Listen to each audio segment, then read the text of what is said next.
Look at this land. This land was not always a postcard. It was not always a tourist destination. It was not always something foreign investors looked at and saw an opportunity. Before all of that, before the hotels, before the all-inclusive resorts, before the government deals signed in rooms the people were never invited into, this land was alive with the people who belonged to it.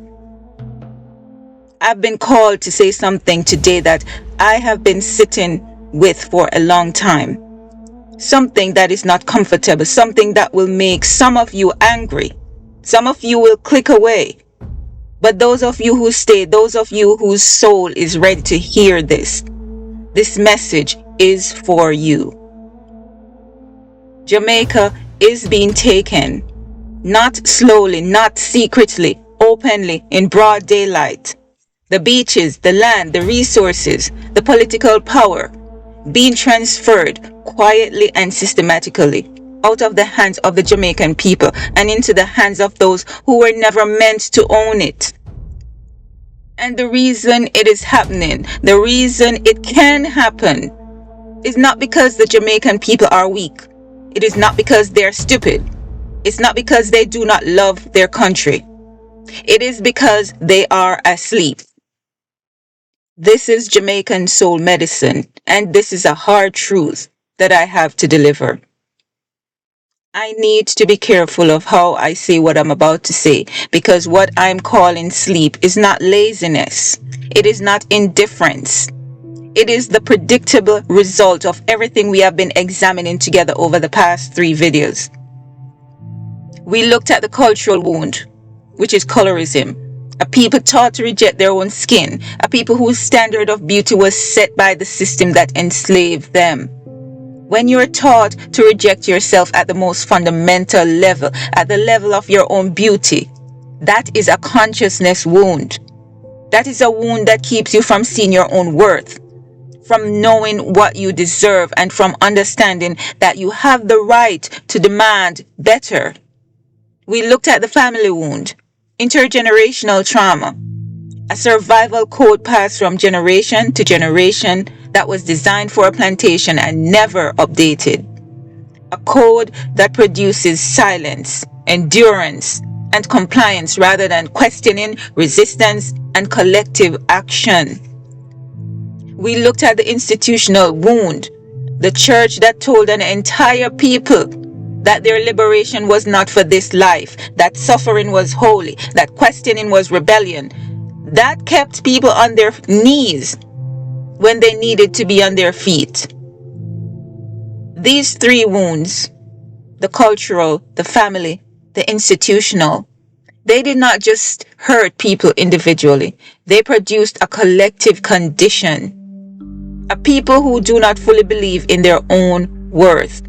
A people who do not trust each other enough to unite. Who have been trained to endure rather than resist.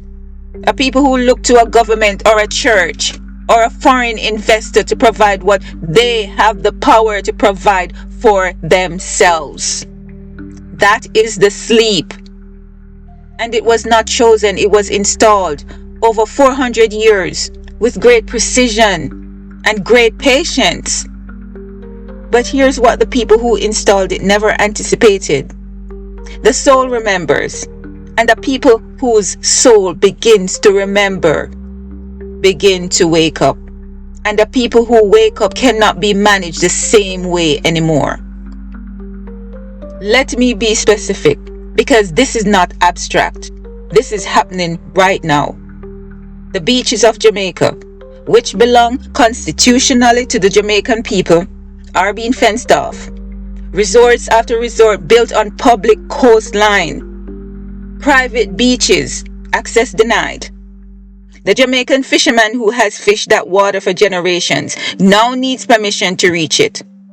The Jamaican family who drove to that beach every Sunday now finds a gate and a security guard. The land. Foreign investors and multinational corporations purchasing large tracts of Jamaican land with the blessing of a government that is supposed to represent the people who live on it.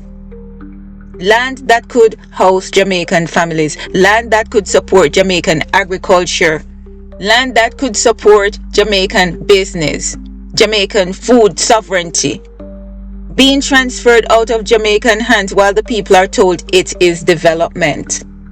That is not development. That is dispossession dressed in a suit.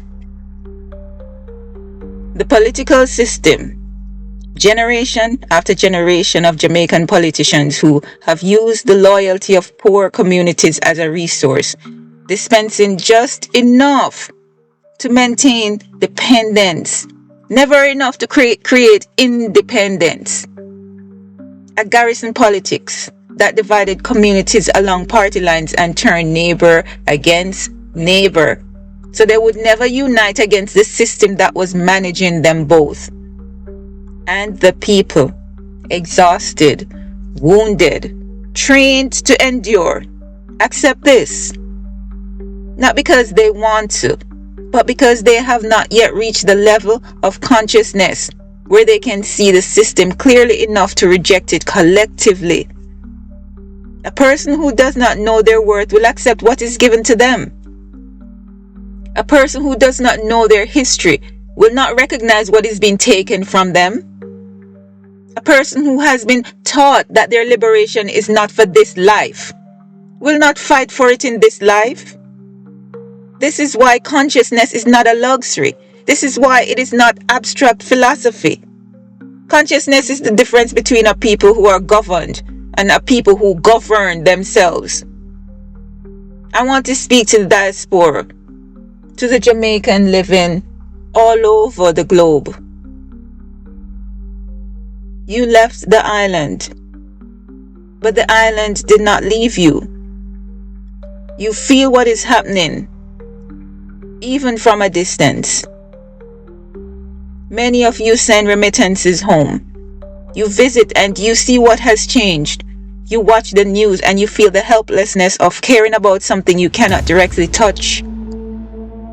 But here's what I want you to understand. The diaspora is not a footnote in Jamaica's story. The Jamaican diaspora sends more money back to Jamaica than the tourist industry generates. You are an economic force. You are a cultural force. And you are a consciousness force, if you choose to be. A diaspora that is awake, that understands its history, that has done the inner work, that has healed enough of its own wounds to think clearly and act collectively. That diaspora can influence what happens on the island in ways that no foreign investor, no political party, and no colonial legacy can match.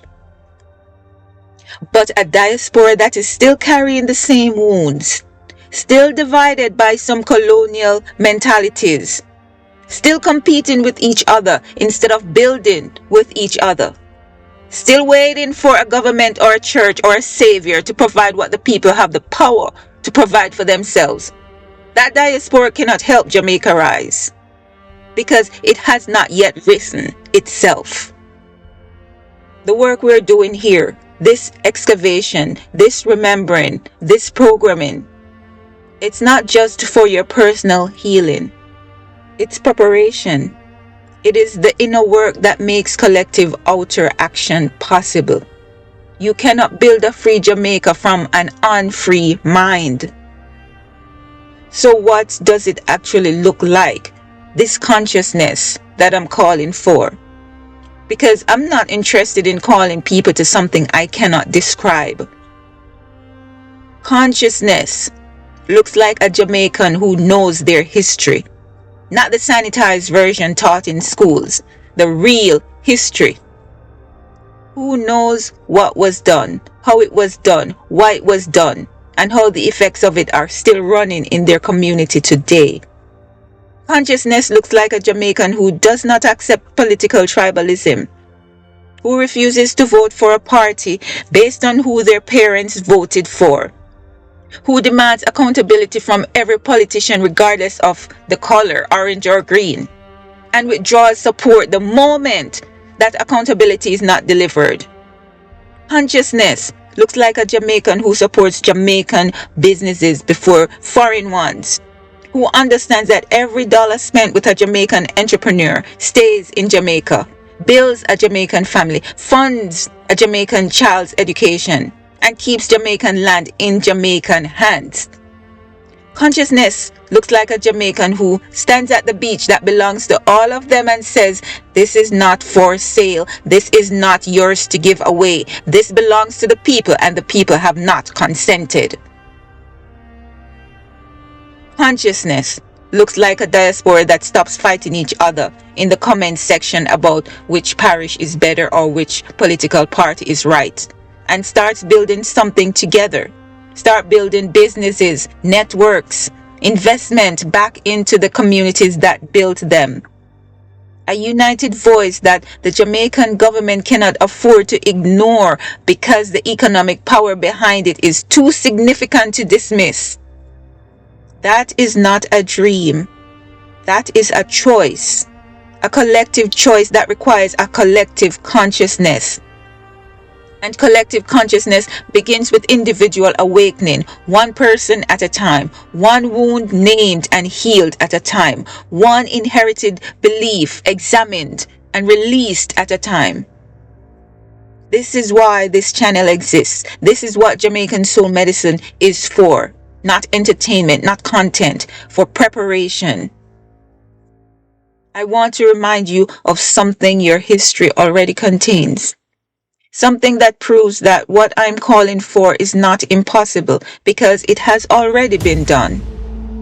The Maroons, enslaved Africans who escaped the plantations and ran to the mountains, the Blue Mountains, the cockpit country, and built free communities there. Communities that the British Empire with all its military power could never defeat, could never recapture, could never manage.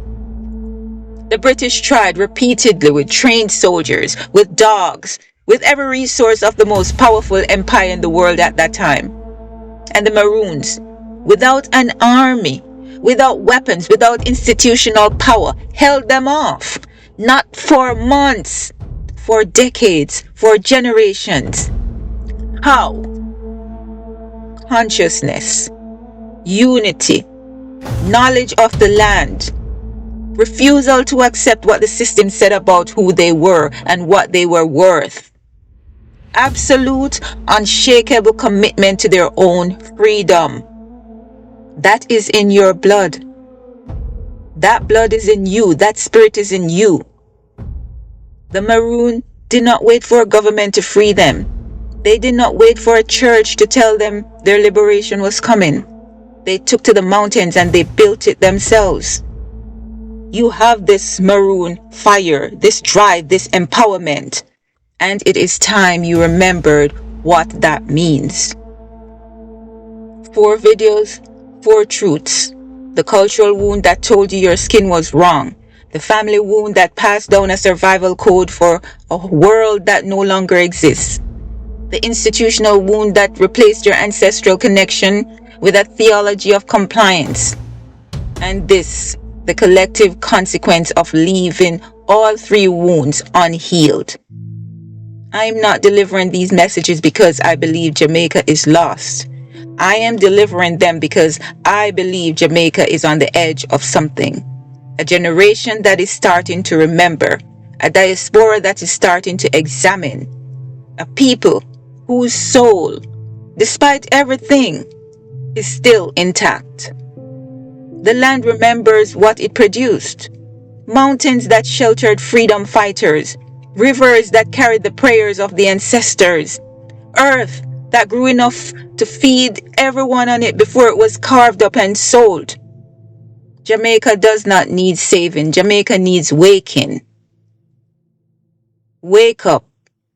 Stand together. Reclaim what is yours. Not with violence, with consciousness, with unity, with the unshakable knowledge of who you are and what you deserve. The soul remembers. The land remembers. And it is time, it is past time, that you remembered too. Subscribe to Jamaican Soul Medicine. Share this with every Jamaican you know who is ready to wake up. The work continues, and it continues through you.